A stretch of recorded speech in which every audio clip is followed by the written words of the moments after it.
What is up, you guys? Hope you're having an awesome day. I'm your host Ayman Hassan and welcome back to another video. Now today we're talking about the worst thing everyone loves, and that is scary disappearances. I don't know why, but I always watch these types of docs on Netflix. Like, I've literally seen all of Forensic Files despite it being old as hell, but things like that are just very interesting to me. Interesting for us, but sad for the families actually involved that sometimes never get to find out what happened to their loved ones. So with that being said, today we're counting down the top 10 scary disappearances that remain unsolved. Starting us off with number 10 is the Malaysia Airlines Flight 370. On March 8th, 2014, a Boeing 777 aircraft with 227 passengers and 12 crew members aboard it vanished into thin air. The flight, which was headed to Beijing and departed from Kuala Lumpur International, was going smoothly until the plane crossed into Vietnamese airspace. Although the captain checked in with air traffic control in Kuala Lumpur, he failed to communicate with Ho Chi Minh City air traffic control, so what the hell happened there? Coincidentally, at the same time, the plane tracker also stopped working, so there was no way of knowing where it was. Of course, the military still had a radar which could track it and saw the flight go off course and head southwest, with many believing it went that way for at least 5 hours. To this day, only pieces of the plane have been found, and there are tons of theories as to what happened, from an intentional attack to the captain taking his own life along with all the passengers. We may never know what happened to that flight, and it's absolutely heartbreaking for the victims' families and incredibly scary. Coming in at number 9 is Ben McDaniel. McDaniel was a scuba diver, and on August 18th, 2010, he went for his last possible dive. Ben went to Vortex Spring in Florida and tried to access a part of the underwater cave that was only for intermediate divers. Although Ben didn't really have any qualifications, the Vortex Spring employees still let him go through, fearing he would try to sneak in anyway, get caught in the gate, and then drown. That was the last time anyone saw Ben McDaniel alive. Over a dozen cave divers would search every inch of the cave, and it was determined someone Ben's size couldn't get stuck too deep in the cave. An above ground search which ran over the course of 36 days didn't turn up anything either. To this day, no one knows what happened to Ben, although some think he may have started a new life, while others think the exact opposite. At number 8, we have Patrick Warren and David Spencer.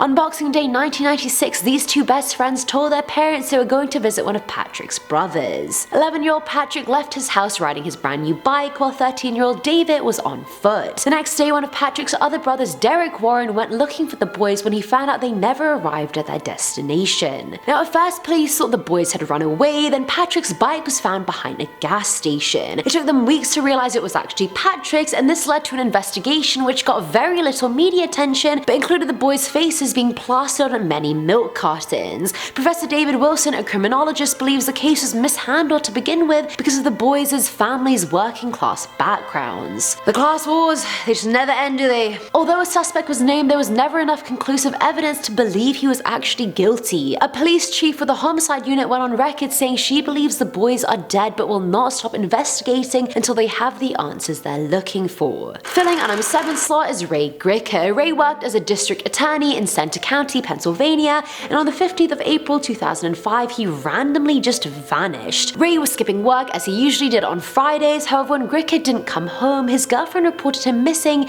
and the cops found his car parked not far from a bridge. Ray was never seen again, but a fisherman found Ray's laptop months after his disappearance. Oddly, the hard drive had been removed, but was also eventually found on shore. Although it was too damaged to extract any information, investigators found searches on Ray's home computer that read how to wreck a hard drive and water damage to a notebook computer. Here's where things get even more interesting though. Some believe GRICAR was murdered because he was part of an investigation involving Jerry Sanfusky, yet GRICAR had declined to press charges back in 1998. GRICAR retired in 2005, and something out of fear, he may have been set up to keep the truth from coming out. Ultimately, Sandusky wouldn't be able to stop the truth from coming out regardless if he was part of GRICAR's disappearance or not. The truth always comes out, baby. Now, at number 6 is Amelia Earhart. On July 2nd, 1937, Earhart disappeared while flying over the Pacific Ocean. We should all know the story by now, I don't need to tell it to you guys. There are countless theories regarding what really happened, from her simply crashing to being captured as a war criminal and so on. As of now, there isn't enough evidence to allow us to fully understand what truly happened. Remains have been found over the years, both of what's believed to be Earhart as well as the remains of her plane, but there is no way to be at 100% certain. By 1939, EARHART was declared legally dead, although there was no reason to assume so. Some think it was to allow her husband to remarry, others think it was in hopes it would give people the closure they needed. Either way, till this day, no one knows what really happened to the incredibly brave Amelia Earhart. Coming in at number 5 is Lauren SPIERER. In the early hours of June 3rd, 2011, a 20-year-old student at Indiana University, Lauren SPIERER, would go missing. And it's very weird how little information there is on this disappearance. Lauren was with her friend Corey Rossman leaving a bar around 2:30 a.m. and they were both pretty intoxicated. The two of them went to Lauren's place, then Corey's place, where he would fall asleep. Lauren would then try making her way home but ended up at Corey's neighbor's place and would leave there around 4:30 a.m., which was the last time anyone saw her. Coincidentally, when Lauren's boyfriend Jesse Wolf tried to get in touch with her, he found out she had left her phone at the bar. After the 2015 murder of a 22-year-old just miles away from Lauren's campus, police thought they may finally have a suspect.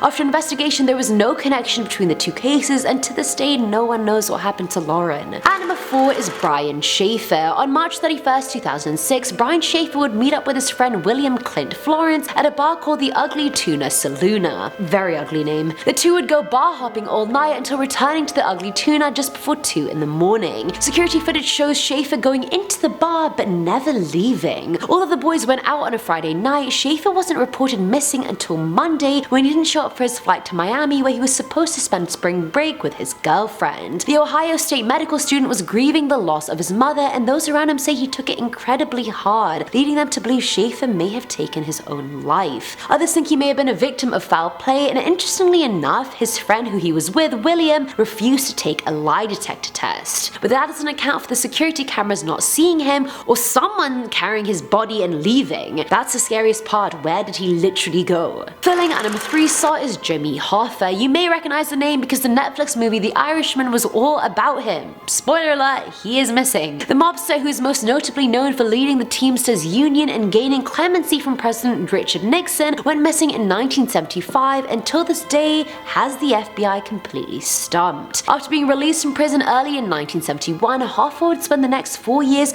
under the watchful eye of the FBI. Then he would enter a Michigan restaurant, presumably to meet with other mob bosses, and disappear never to be seen again. Some believe he was taken out, while others simply don't even know where to begin. Hoffa was declared legally dead in 1982, although his body was never recovered, and as recently as 2013, the FBI was still digging up a field near Detroit looking for evidence. They didn't find any. Now at number 2 is Boris WEISFIELER. In 1984, the 43-year-old man took a trip to Chile, where authorities concluded he drowned while trying to cross a river on a hike. The only evidence that WEISFIELER was ever by a river was the fact his backpack was found near one. 16 years after his disappearance, US documents became declassified, and it turns out a witness allegedly saw WEISFIELER being interrogated before being shot point blank. This led to a new investigation, and in 2012, a total of 8 men, including police and military officers, were charged with WEISFIELER's disappearance and kidnapping. 4 years later, the case was closed and the men were all freed. WEISFIELER's body still hasn't been found, and his family is still looking for answers regarding his disappearance. And finally, at number 1 are the Beaumont siblings. In 1966, 9-year-old Jane, 7-year-old Anna, and 4-year-old Grant would oddly disappear from Glenelg Beach in Australia. Their parents let them go to the beach quite often as long as they came home by their curfew. When the children left that day at 10 a.m. and didn't return for their 2 p.m. curfew, the Beaumonts got worried. By 7:30 that night, their mother called the police,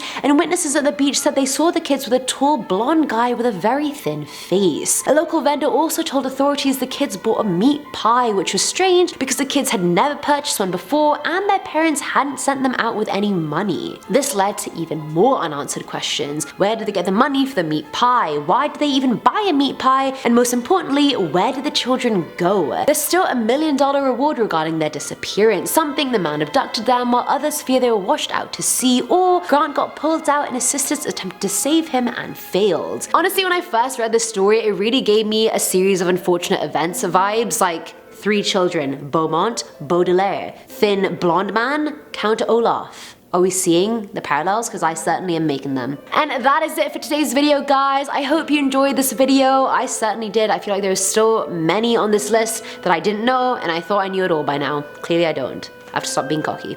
Let me know what you thought in the comments below. As always, I'm your host, Ayman Hassan, and I'll catch you in the next one. Bye!